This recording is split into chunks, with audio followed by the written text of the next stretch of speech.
Like, what is that about? What you even know?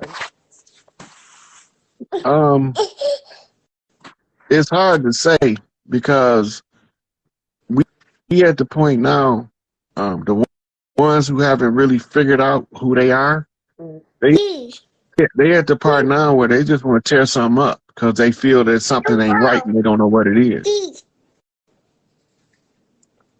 And that's why you have to get your irritations under control. Yeah, get myself under control too. Hmm. That's all part of it. I have like I started spirituality when I was 13. Like after my daddy died, my mama she got into it, and this how I got into it. And from there, it's been like havoc basically, because it's like, cause like I guess me and my mama like the first two to be awakened in our bloodline. So it's like we gotta learn from other people or ourselves. So it's not like we really Yeah. know what we're talking about or what we're doing with them. So Yeah. it's So easy. it's like this. You woke up first because you the only one qualified, you and your mama, to cook breakfast for the rest of them as they wake up. And what's so crazy too, my mom used to tell me that she used to, when she used to sleep, an angel named Michael used to talk to her. And I Warrior used angel. to, huh? The warrior Yeah. angel. And I used to tell her, like, I used to ask her, like, could they possibly be your spiritual parent, one of your spiritual parents? Because she said he come to her a lot, all the time. Those are okay, so in a different religion, let's say Ifa, right? Or let's say Badun, you be attached to a bloodline of one of the ancestral hierarchy spirits. Right. And they communicate with you just like you talking to me now. Only are you spiritually and emotionally stable enough to interact? Right. Okay.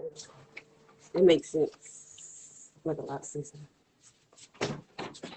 Because I also, with my, because I try to like extra project and stuff so I can talk to my dead people and like, you know, how this stuff go. But I saw my daddy one time, but he would not talk. And I don't know, like, if I see them in a dream or something, it's just nothing. Like, they don't talk or anything. I don't know if they got something to do with me or what. It's your development level haven't understood the type of communication they giving you on that frequency.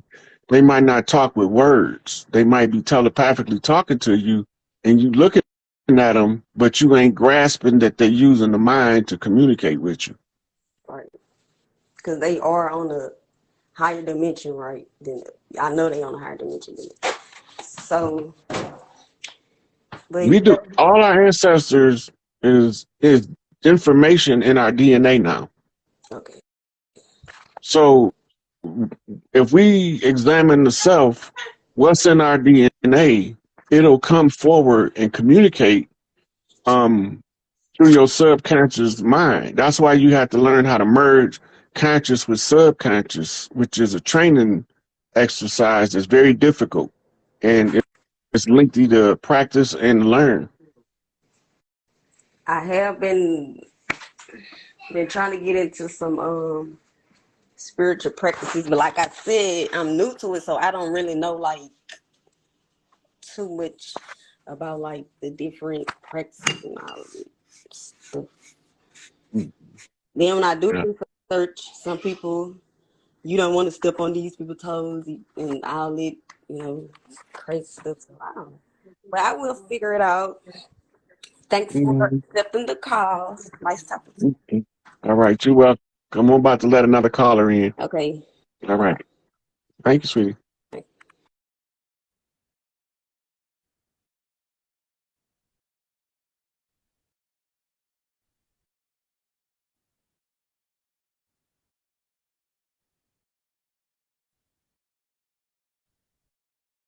Mhm. Let's see what it do. Let's see what to see.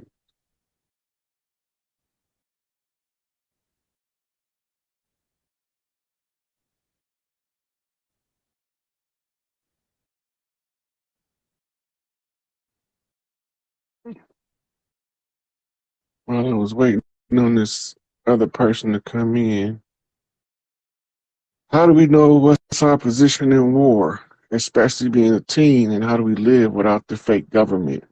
Fake government gonna be gone. We gonna figure it out. We don't need them here because they are obstacles to us figuring that part out. We know our position in war based on our skill set. What are you capable of doing in this war?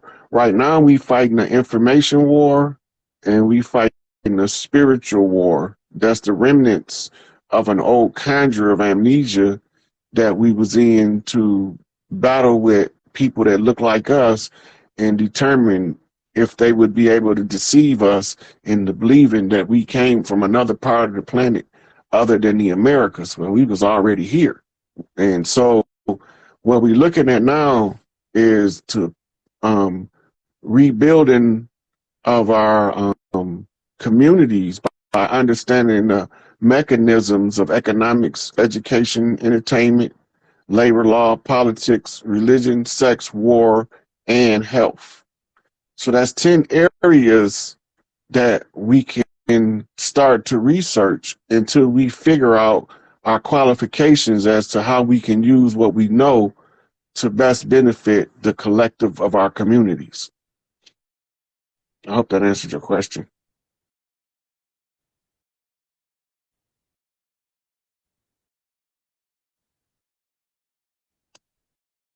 Okay, I'm gonna try another one. Okay, he declined. Coach Pat.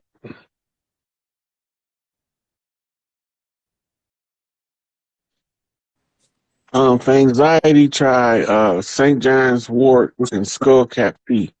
Peace, God. How you doing, God? First of all, I just want to say I appreciate you for doing what you do. Appreciate it, brother. Appreciate it. I'm big into finding out about how we can utilize tech, moving on, creating a new society and civilization. How you feel about AI, and do you recommend using it? Or if you do, what are the best ways for us to use it? So, and when you determine in the upcoming era we should use something, the first question is how do it affect the children? The second question is how do it affect the earth? If you can use a tool without it negatively affecting the children and the earth, and it can improve the life, you're supposed to use it. Mm-hmm. You know, man create the technology that we have now. They got way more advanced technology that's being withheld from the people, from healing chambers and med beds to free energy cars that can run perpetually. They can run a car off water, but they can also run it off air. But see, they don't want to do that because they can't capitalize in a capitalist society on what you don't know. Right. So we start exercising the mind by reading books. We don't read books to tell us who we are. We read books to get somebody's perspective other than our own, and to be weightlifting for the brain. Right. And it just so happened that as you download, your genetics will put the information in the order that best serves you and your bloodline. Right. They call it being encoded light codes in the DNA. Right. We call it when your ancestors talk to you. You see the difference? They come in scientifically, we come in ancestrally, historically. They gonna tell it in a physics formula. We gonna tell it in a fairy tale. They gonna give us some numbers to crunch. We gonna flip numbers into letters and the words in the alphabet. Right. So we're gonna use it from a higher creative standpoint because that's the only way you can prevent yourself from being conquered and to overcome your conquerors if you've been conquered. That we wasn't conquered, but it sure looked like it. We was still at war. Right. While we was at war, they put in an interim government to operate the mechanisms of government, which is one of um, the couple of the different areas of people activity, mainly labor and law, because this is what they use into justification of government. They using our labor to fund a war machine, and a war machine, all of their war machines is pointed at us. Right.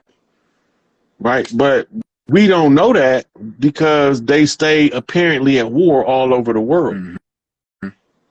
Right. But they are being financed from one central location called Switzerland. Mm-hmm. So Switzerland remained neutral in all the wars because they funded both sides. Hegelian dialectic. Problem, reaction, solution.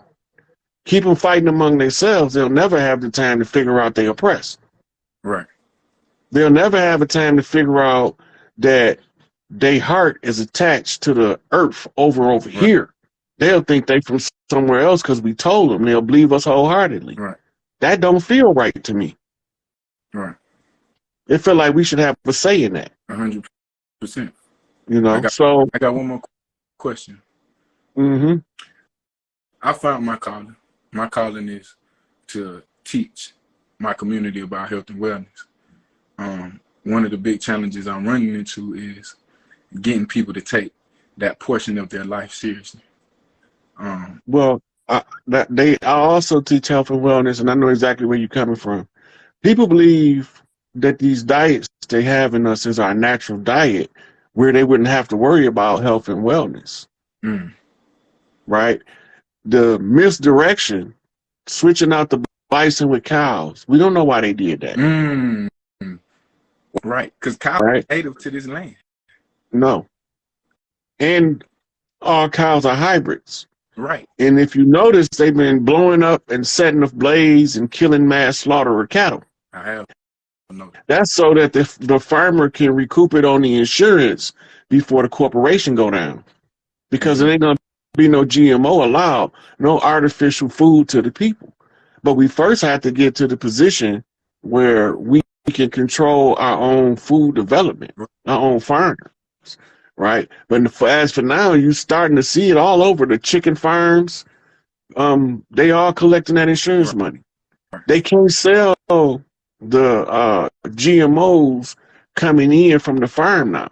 So the farmer have two recourses: let it sit there and rot, or set it ablaze and then recoup it on the insurance, because the insurance companies were defrauding the farmers the whole time. Why not get some of your money back? So that's what's happening. Mm-hmm. We're watching a video about how there was over like 1,900 food processing plants and farms being blown up and destroyed. Yeah. Because the law of the land is to protect the children for the next 7 generations. We at the close of the age going into the Aquarian, coming out of Piscean, we have to give whatever order that benefits the most people on the land.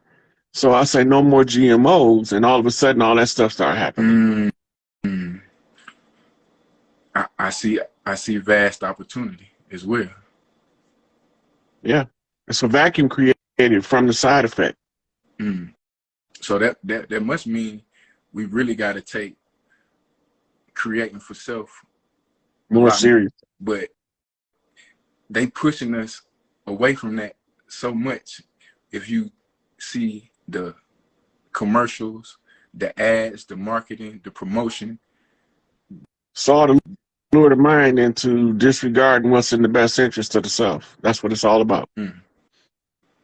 They got the advertising agencies was the biggest clients to the Central Intelligence agents for the data that they collected during MK Ultra mind control research. Why would advertising agencies be so interested in spending millions, if not billions of dollars to further this research and implement it into their ads? This is where they came up with doing it.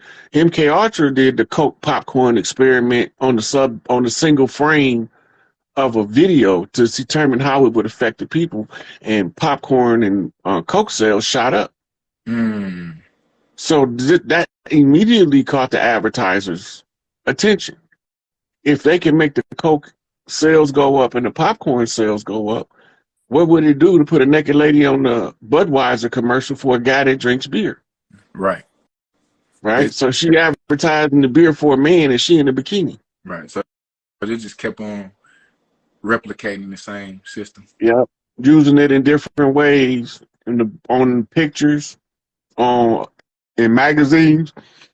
All of the ads is designed to seduce the mind into disregarding the best interest of the self in order for them to make money off of us. Man, make me think. I know it's kind of veering off a little bit, but about the children and about, I work in the school also every day. That's what people would call the 9 to 5. I work in the school, and I'm noticing that, number one, the kids don't want to be there. That's easy because the curriculum is not challenging enough. It's not stimulating enough. Number two, the teachers don't want to be there because the system is not giving them the autonomy to properly teach and teach the kids. So what I'm seeing in the future, I'm like, it ain't about to be no school no more. It ain't gonna be no public school no more. It seems like, and then the whole educational system has to be revamped. Didn't they just, I just talked to one of my partners, they said they just shut down the whole Department of Education for the United States. It's possible because AI running out of money to keep the artificial facade into place. As it runs out of money, it starts shutting down what it can't afford to maintain, using the law of efficiency to stretch each dollar as far as it can stretch to maintain the government. Right? They already said that by June the 1st, they pretty much going to be, AI not going to be able to run it no more. They was using AI to allocate resources to government agencies to give the appearance that the government was intact. Oh, so you telling us that AI has been running the government since before AI has been introduced to us on the mainstream? No, AI has been running the government on its own, giving orders since January of 2020. It had a certain amount of money it had to use up to kill the old system. Right? And this is why you got police stations closing in some places, right? Fire stations closing, schools closing for lack of funds. Cincinnati, I think, was it Cleveland or well, it's a city in Ohio that start with a C that didn't even open back up after January the 1st of this year. Government closed, right? You have people that's driving around in police cars with stickers on them telling you that they're not even in service, they just riding around. Right? We're not paying that no attention because AI got us thinking it's business as usual by being such a efficient spender of the funds to maintain the system. But sooner or later, it's going to run out. Right. Because they no longer have the resources of us as collateral to keep it running. In the meantime, we have to try to inform many people as we can clearly that this system is over with and we go into a new system. And AI is also using fear tactics to keep people subjugated. Right. How am I going to be scared of a stranger on the land and I got all my family here? Hold on. You know what just clicked for me? It sounds like the Wizard of Oz. It's exactly like the Wizard of Oz. When you see the character behind the curtain, you realize he stole Big Mama's keys and acting like he a grown man driving the machine. And he's a clown the whole time. But it's AI. It's artificial intelligence with a 4-bit quantum encryption system using the law of efficiency, the rules of finance, fractional reserve banking, in order to stretch these last few dollars as far as they can be stretched. And as he ran out of funds in one area, it's got to close down. Right. This is why you see, I think the guy in California name was Gavin Newsom. They called in the National Guard. Those are the only people money not cut off is the military. AI has no control over the military, only the political government and the artificial structure. Right. Right. So once they, but they don't have to teach a lot of this stuff. In their practices, by practicing the controlling of the chi in varying different forms, you can perform these feats. But it takes us back to what we've seen with the drill teams marching. They still harnessing chi. They harnessing group chi. That's right. Right. Now you go to here. Most of this is ballet. Okay. It's not really for combat. Okay. But every one of them have a combat version. But none of these was designed solely for combat. This is like an airplane simulator is not the same as flying an airplane. That's right. This is a simulated version of combat. It's Tai Chi.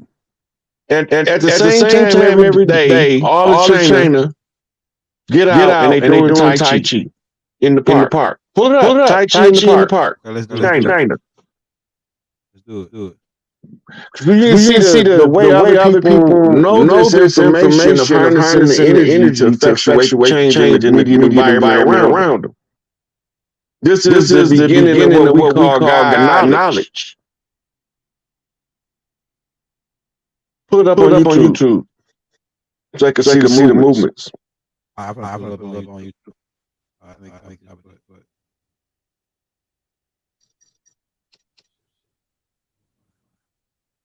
Let me get it on YouTube real quick. We learn the same thing, but we call it land dancing. I don't care whether you hillbilly land dancing or whether you're doing the Icky shuffle or whatever. The Cupid shuffle, you still land dancing. It's the same general principle. It's just different steps involved. So in China, part of the reason why they keep this tradition up because it's part of the integrity of the nation's unity. Oh yeah, this is fire, bro. You dropping it, bro. Feeling it. You dropping it.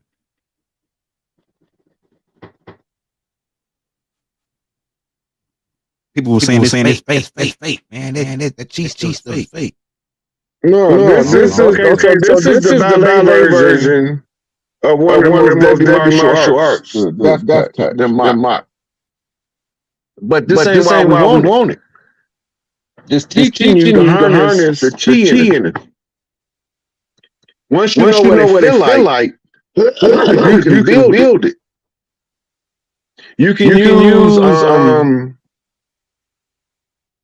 the science given to you to write your own magic, which makes it more powerful.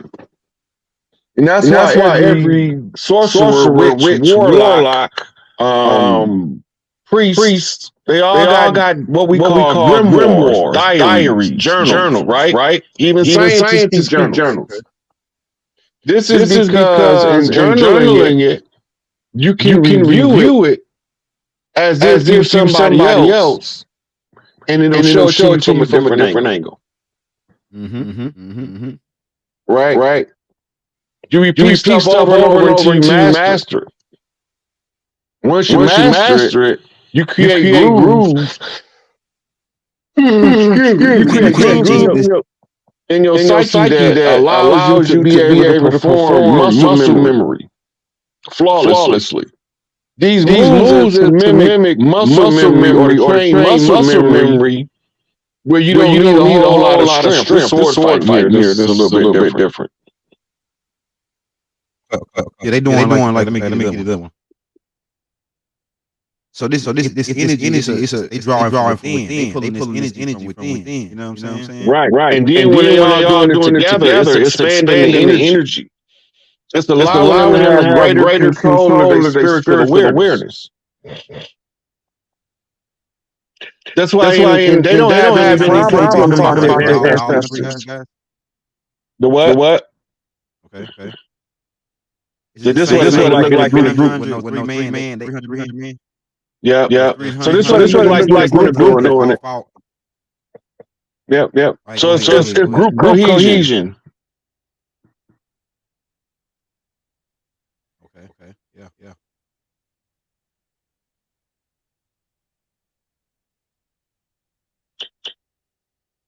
Everybody. They learn all of the moves, and while they learning the moves, they feeling the energy, they learning, they instructing them on what to look for, what sensations to feel for. So then it's easier for them to control their inner self. Taming the monkey man. They teach this in the Avatar movie too, man. I'm telling you. Yeah, it's all in the anime use it because it's part of the culture of the Earthborn. You find it all in there, but remember that everything is exaggerated. Yeah, see, The skill that it takes to make it. Go ahead, Elder. No, I didn't want to cut. I know you was supposed to start talking. Because people say gotta let them talk. So I'm just. Oh no, you can talk too. Don't go. Say energy. Okay, I was gonna say the energy. This energy. When I practice martial arts and I did all the moves and the breathing, and it's like I was drawing some kind of. It feel like a, what it feel like. It feel like the same thing I feel when I know when the adrenaline kick on. It's like I got control of this adrenaline. I'm extra strong, super energy. So it feel like adrenaline rush when you get in the hold of this energy. So yeah, a woman can knock you out. A woman know about that chi. She can hit the biggest man, no matter how big you is, and you will get knocked out. I'm telling you, that's called the death touch. Okay. Go ahead on it. I ain't want to stop your train of thought, but I see. This way where we going. This running this again. This is where we going with this energy. All of this is part. So one of the things that we're gonna be teaching when I finally get to get done with this part and we get back to the culture is they got this lady over in England who teach children how to read blindfolded. Yeah, I heard about that.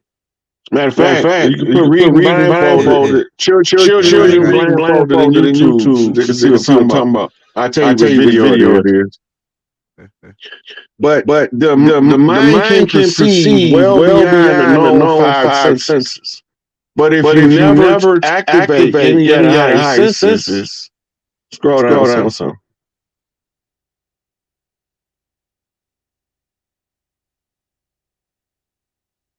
But that's the lady right there. Trying to see the one I was looking at. The little girl right there with the red on. Okay, good. Maybe right here. The Indian girl. I think it was in India, wasn't it? Yeah, but that's where the lady learned technique in India, but she teaches it in Europe. Yeah. India. I read this a long time ago. Yes. So it's not. This ain't the only thing that they're gonna be learning. It's just one of the things I thought was gonna be fun to teach. Hey, you know, Rod, you was talking about this. What you teaching now? You was talking about when I first talked to you, but you didn't go into it. When ready, you was talking about the blind and all this superpower. You was talking about this right when I met you, like about a couple months ago. It might have been like a year ago when we met. But you was I got videos on all this stuff from when I first started because I was talking about the revamping of the educational system. Right, I got posts on my Facebook going back to when I first started because this part of the curriculum. It's obviously not really playing too good on here, but they can go look the video up. They know which ones to look up. But you can look at a couple different ones. This is how they say Stevie Wonder can see. Yeah. He probably can see because he don't need his eyeballs to activate his optic nerve to perceive what's in that arc field. This is part of artistic expression because when you're an artist, you coming from high resonance on your mitochondria. That means your mother infused a lot of unconditional love in you when she was developing you. And now you're so strong and you gotta artistically express it. You find yourself becoming what they call a prodigy child. Right? Master of the violin at 3. Sammy Davis Jr. was tap dancing whole shows at fucking 5. Shirley Temple. Right? We forget about them because the black and white footage seems like it's not like we don't know how long it took. They kids used to do that shit. And they used to master it at a rapid rate because they had mothers who infused high mitochondrial energy in them. Right? And that's why the nation can rise higher than women because the mothers that love the children cause their mitochondria to overflow. That's how you make Earth angels. Right? And it also affects the physiological appearance of the child. We've been through that. We called it marking the child. The mother can redesign the child from what genetics say to what she wants to be by marking. Right, go ahead. And we all go back to this, harnessing that energy. Qigong is similar to Tai Chi. It's just a different discipline.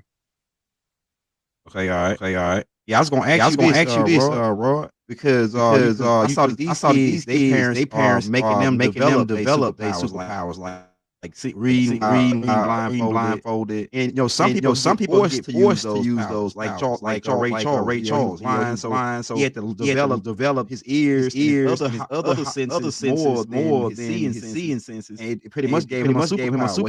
He can touch and know what she looked like. He can hear something walk down a hallway, hear shoes hit the ground, the echo using that's a higher frequency because echo location that's what the whales use, and they use sound to how to see. You know what I'm saying? You remember that boy that used to ride the bike with echolocation? He was blind. Yeah. Go ahead. Right. So this go back to the first part. This was why the nation's drilling practices become so important because the level of discipline required to develop higher senses while your other senses are functional is 10 times greater than your average person's natural self-discipline.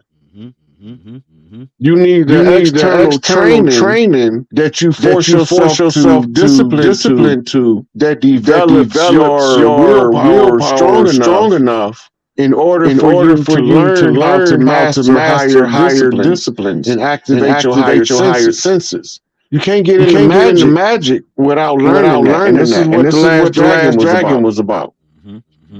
Right.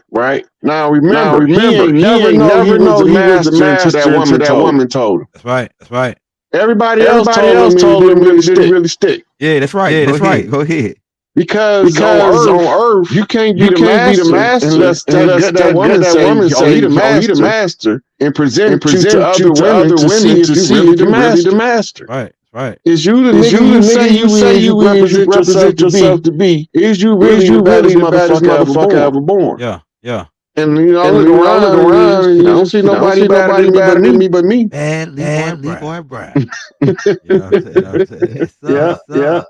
So he being bullied, the bully coming from the low chakra energy, that war energy. Right, that's right. Right. Well, he coming from the golden heart. Expressed as the golden child became the golden master. Okay. Right. There's no way Shonuff could beat him if he realized who he is because Shonuff is just an expression of your lower passions that was brought about fear. So they're not really stronger than you, especially when you operate from love. That's how you crush your ego. But you don't really want to crush it. You want to purify it. Take all of the shit that the world told to hold it out the way and put what you want there. Yeah. And then you use it to your advantage. Method acting. You become the person that you said you is. You said you motherfucker. You can't escape shit. Right. Right. Yep. So the perception and the understanding is different from when it comes time to apply the discipline. Nobody want to do that. That's the hard part. Tell him. Right. To say, okay, they gave me 16 years. I'm gonna read everything they got. That's right. Why? I ain't got nothing but time and opportunity.